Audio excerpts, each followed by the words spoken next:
The African American Legend series highlights the accomplishments of blacks in areas as varied as politics, sports, aviation, business, literature, and religion. We will explore how African Americans have succeeded in areas where they had been previously excluded because of segregation, racism, and lack of opportunity.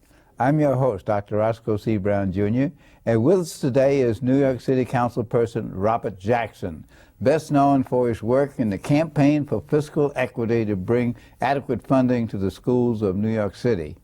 So, Bob, the first thing I want to ask you is, what is the status, as we enter 2006, of the campaign to get more funds for the New York City schools, particularly since the governor is appealing the decision of the judge that would bring something like $15 to $18 billion to New York City public schools?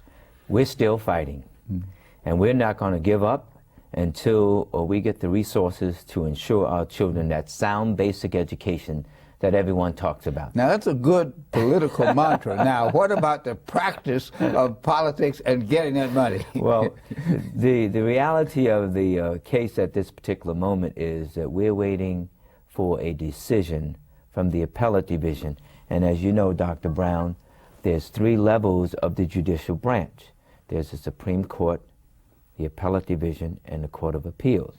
And right now, we're waiting for a decision from the appellate division on the court order.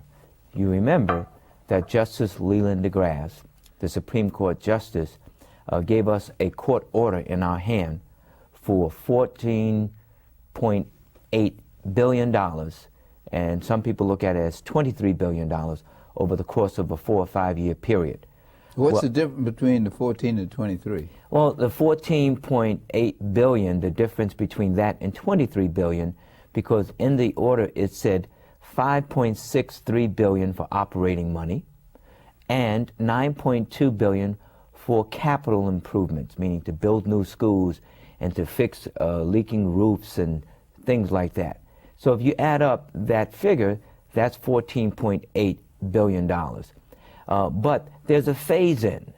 And so if you add the phase-in money, meaning if you add in 1.3 and then move it up over a 4 or 5 year period of time, the operating money of 5.6 billion is on top of what is currently being spent. So if you phase in all of that, and then after the end of 4 years, continue to give the New York City school system 5.63 billion, you add the phase-in, the 5.6 and the 9.2, that adds up to $23 billion. But the 9.2 billion, Dr. Brown, is only for a 5 year period, and that's what they call a one-shot. That one shot is to build schools and to fix, leaking buildings, basically. And so the continuous money, though, on our system would be the operating money, and that's the 5.63 billion after 4 years on a continuous basis. And so that's how the difference between 14.8, which is the 5.63 and 9.2, and the 23 billion. Now, in arriving at that number, what was the logic of Judge DeGrasse in making that number? How did he come about? I know he had an expert panel and so on, and this is supposed to be the difference between what the upstate schools are getting and what the New York City schools are getting. And there are a lot of intricacies in this, because the question is it all state money or is it some city money? So what was his logic in coming up with that 5.6 billion and the 9.3 billion? I think you have to go back to the logic of his initial decision. Justice Leland DeGrasse initial decision came out on January 10th, 2001. This is 2006, almost 4 years ago, where he said that... 5 years ago. 5 years ago. Time flies when you're having fun. Time flies when you're working. But Justice Leland DeGrasse said that our children were being denied the opportunity for a sound basic education. And so when you look at that situation, and then you look at the logic of what he was talking about, you will see that our children were definitely being denied that opportunity. I'm sorry, what was the question again, The Doctor? question was, how did he arrive at the judgment that we were getting less money than the upstate schools, and how did he come up with $5.6 billion to equalize the process? And on June 26, 2003, the highest court, the Court of Appeals, rendered a final determination, which basically said that after a 12-year legal battle, costing the parties about $40 million to litigate, that the highest court said that we won, and gave the state legislature and the governor 14 months to give us our due, give us our money, whatever it took to give us a sound basic education in New York City. And after 14 months of July of 2004, they failed to act. And as a result of that, Justice Leland DeGrasse took jurisdiction over the case again, because that's what the highest court said. And Justice Leland DeGrasse ordered a panel of 3 distinguished individuals, some of them previous appellate court judges, and they heard testimony from all of the parties, including the City of New York, the State of New York, the plaintiffs, and other people, and they recommended to Justice Leland DeGrasse this figure. And after that recommendation, Justice Leland DeGrasse looked at it, reviewed it, and then basically confirmed that recommendation into a court order. So basically his order came from a panel of 3 distinguished individuals after hearing testimony from the parties over several months. See, the background of this, I believe, is that it is suggested that because of inadequate funding, we don't have enough qualified teachers, we don't have smaller class sizes, we don't have adequate curriculum, and by contrasting New York City with the rest of the state, except for a couple of big cities upstate, they're saying that this is the amount of money that's needed to solve this particular problem. Now, the question that some of the conservatives and the critics are saying, education isn't just about money, and you're just throwing money at the problem. How do you answer that question? Well, I would agree in some respects. It's not all about money, Dr. Brown. And I would be the first one to say that. If I thought it was only about money, I'd be naive to say that. But money is a major factor in education. New York City today spends approximately $15 billion to educate our children. And a lot of people will say, that's a lot of money, we don't need any more money. And to the critics, I will say that, do our children deserve anything less than everyone else is receiving? And especially, Dr. Brown, as you know, when you go to recruit people, if you have an agency or department, your recruitment area is within a 25, 30 miles radius of New York City, because people will travel in to come to New York City to work. So let's take the metropolitan area of Nassau County, Suffolk County, Rockland, Westchester County, even New Jersey. And so that's our metropolitan area. And do our children deserve anything less as far as education than everyone else? The obvious answer is no. Do our children deserve to be in overcrowded classrooms compared to everyone else in the geographical area that I'm talking about? The obvious answer is no. Do our teachers and educators deserve to earn less money than everyone else? The answer is no. The only thing that could change that, to recruit and retain qualified educators. Recruit and retain qualified educators. To reduce class size, in essence, to build new schools, and to expand what we currently have, and to give our children the tools, the curriculum, the computers, the laboratories that we are missing in our schools. The only thing, doctor, that can do that, it's not your willpower, it's not the Manhattan Institute's willpower, it's money. Money is the only thing that will build schools, that will recruit and retain qualified teachers as far as salaries and incentives, and also to give our children the tools as far as curriculum, computers, laboratories. Money is the only thing that can do that. You can't will it. I believe there's a gap of some $8,000 to $10,000 between the average salary in New York City and the average salary in the suburbs. And this raises the question as to whether this is a class issue. Is it that our society believes that middle-class people deserve a better education than lower-income people? How do you respond to that? I would hope the answer is no, doctor. I would hope the answer is no. I would hope that our society we think that everyone deserves a good quality education.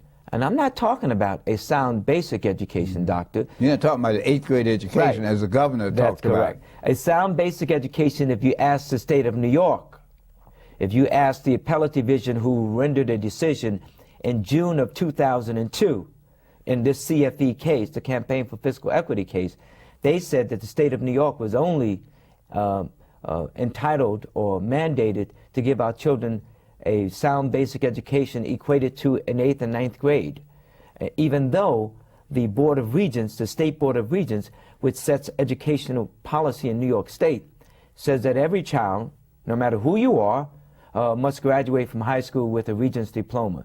And Regents diplomas are equated to 11th and 12th grade.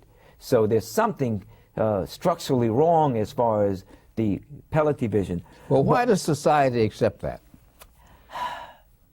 I think that society accepts it. I don't know whether or not society accepts it. I think that that's why you have people like yourself that are constantly fighting. That's why you have people like me as a parent advocate over the past 15, 20, 25 years fighting for the equality that we know that our children rightfully deserve. So I don't think society accepts it. But I do think, though, that and there's a difference in class and income. And I had this discussion just the other day, doctor, where someone said middle-class parents, and then in the same sentence talked about low-income parents. And in essence, they talk about middle class. Wait a minute. Does income determine class? Question mark. And I throw that out. Does income determine class? But to go what everybody says, the middle-class parents, I think that they demand more. I think that they want the best for their children, just like everyone, but they have the resources in order to send their kids to after-school programs where they have to pay, or if their child needs tutoring and they have to pay, or they will demand of the system more. And you know one thing? If you look at the parent body in New York City as it currently exists, it makes up of middle income, very little high income parents, a lot of working people, and most recently, within the past 20, 30 years, most of the immigrant population attend public schools. There's a lot of factors that go into that. The bottom line is people are working so hard to try to earn a living just to pay rent and put food on the table and have health insurance, that for them to be involved in the kids' education when that's not their top priority. Their top priority is earning money to pay rent and put food on the table. And so it comes to priorities. With the middle income parents, their top priority is not earning money because they're already at a level where they have that, where they may have their home, where they're concerned about their kids' future and education.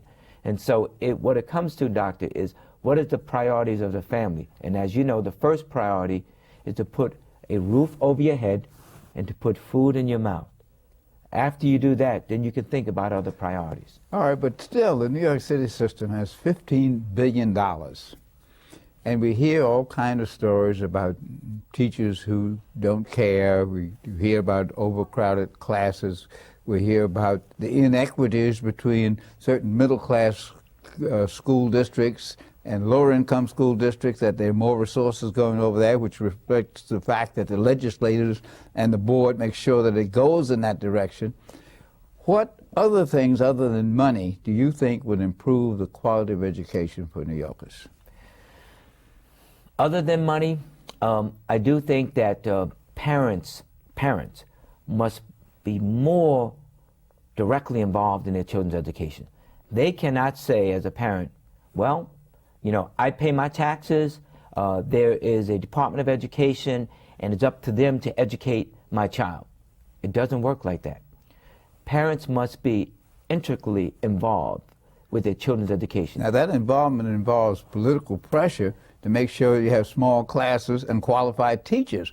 But if you have a union contract that allows you not to transfer teachers, how do you deal with that? Doctor, that involvement not only means politically, that involvement means in every aspect, as far as going and involving themselves in the Parents Association, as far as parent-teachers night, helping their children with homeworks, preparing their kids for school so that they have a breakfast in the morning so they get proper rest, and all of the things that we need to do and so many people take for granted that parents do, but also politically involved as far as to ensure that their elected officials are funding education appropriately and or taking appropriate action.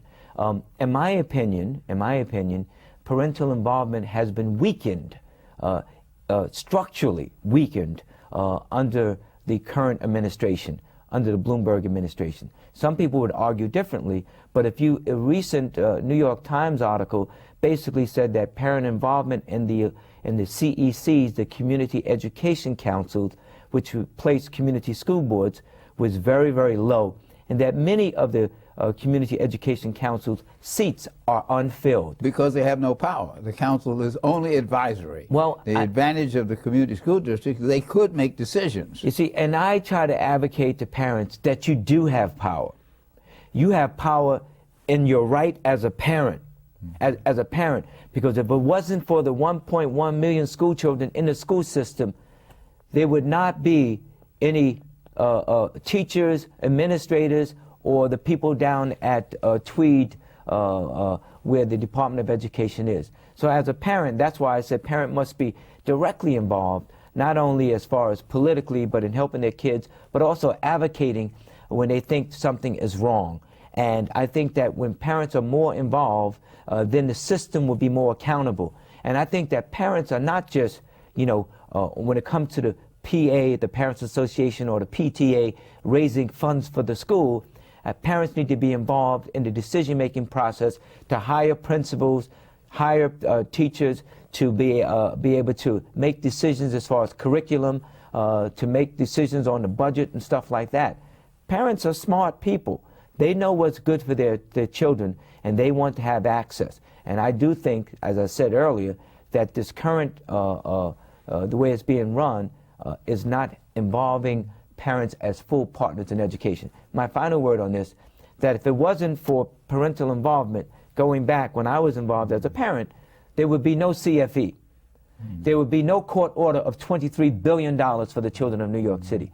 And so as a prime example of an advocate, someone that was a parent advocate at PSIS 187 in Washington Heights, and subsequently the president of Community School Board 6, I'm the prime example that it works. Well, clearly it works. However, as they restructured the Board of Education, gave the mayor control to appoint the chancellor, and eliminated any decision-making process of the people who were supposedly on the Board of Education, that's a non sequitur. So then the question is, how do we change that? I know that you're a council person and you've now been reelected, and you might well be the chairman of the Education Committee. What are some of your ideas for restructuring the education process, given that the mayor, who happens to be positively disposed to education, has control, but the possibility is you might have one who's not positively disposed, and anyway you have a top-down system. What is your recommendation? What's your answer to that? Dr. Brown, I wish I had the answer to that question. If I did, then I will probably be able to hit the lotto also, realistically. Because let me just say that that the mayor has total control. That's without a doubt. When I say total control, the state legislature gave him that authority to basically run the education system as he sees fit. And at one point when he said, I am eliminating all of the 32 community school districts, and now we're not going to have 32 districts, we're going to have 10 regions. The state people said, wait a minute, you can't do that. And in fact, the state people took him to court on that. And they were very upset with him. And basically, they said that he exceeded his authority. A settlement was reached where they legally still have 32 community school districts, but in reality, Dr. Brown, there are 10 regions in all practicality. And the administrative directions come from the region directors. That's correct. And those school districts used to have 25 or 30,000 students. Now the regions all have 100,000 students. That's not going to work. The regions have more than that. But here's the thing, Dr. Brown. what can we do in the city council? What can I do as a member of the city council? And if I'm elected and appointed as the chair of the education committee, clearly oversight is a huge responsibility of the city council. And so we have to exercise our oversight in order to monitor what's going on. And then we must have direct dialogue with the chancellor and with the superintendent and with the mayor as to what they are doing, and to give our opinions, assuming that we know beforehand what they're doing, so that they can hopefully make appropriate changes in order to reflect the needs. But suppose they don't. What is the option? See, one of the problems when you have a top-down system, yes, after you do all the appealing and so on, if the top-down says we're going to do it this way, what are the options other than to have an election and get rid of the people who are doing the work? Well, assuming that we have the oversight hearings and we give our input, and let's assume that the mayor or the chancellor wants to continue in a certain direction, and they have taken what we've said under advisement, and let's assume under advisement they have done nothing to change where we feel changes should be made, then we have to look at our legal appeals, whether or not there's any legal possibilities of challenging the direction or what they are doing. If there is, then I think that we should exercise that right. If there isn't, we need to try to bring a collective pressure from parents, from members of the city legislative body and members of the state legislative body, put pressure on the chancellor and mayor to try to get them to move in a direction that we feel should be moved in. That's the only way. That's a good dialogue about democracy in America. That's the way democracy is supposed to work. You have the checks and balances. You have the executive represented by the mayor, you have the legislative represented by the council, and you have the judicial represented by the courts. That's the balance, which is frequently challenged in this society. The president saying he has the right to order spying without court surveillance. Those are issues. And in the same instance, you're talking about education. Mayor Bloomberg and Chancellor Klein have some really good ideas. They do care about education. On the other hand, no matter how good your ideas are, you don't have all the wisdom reposing in your cerebrum. So you have to respond to other forces. And the legislative, the accountability process is one of that, and the courts are one of it. And finally, it's the people on election day, which brings me to the question of term limits. Yes. I was opposed to term limits because I thought the best term limit was election day based on what the person did. But given that so many people were elected over and over again, they said in their wisdom we should have term limits of 8 years for city council person. You've done 4, and now you're doing 4 more. Now that you're beginning to get the hang of it, the question is, should we remove term limits? Some of the press are saying that now you folks in the council who've learned this like it and want to stay with it. Some others say you've gotten the expertise and you ought to be there. What's your opinion about term limits, particularly since it's a vested interest question, but it's a very important question in democracy? Well, Doctor, let me just start off by letting you know that even before I was in the city council, I was not in agreement with term limits. Stanley Michaels, who I replaced, served us well in northern Manhattan on the city council for 24 years. So I was not in favor of this term limit. But 24 years, that's a lifetime. It can be a lifetime, Doctor, a lifetime of devotion of public servants. I've said to people that I represent, I didn't take this job for the money. And so let me just say, you know, but many of my constituents don't know, my salary is set by law of $90,000 a year. And that's what I earn. Plus, I'm a chair of a committee. That's an additional $10,000. So my salary is $100,000 a year. Dr. Brown, I was earning more than that before coming into the city council.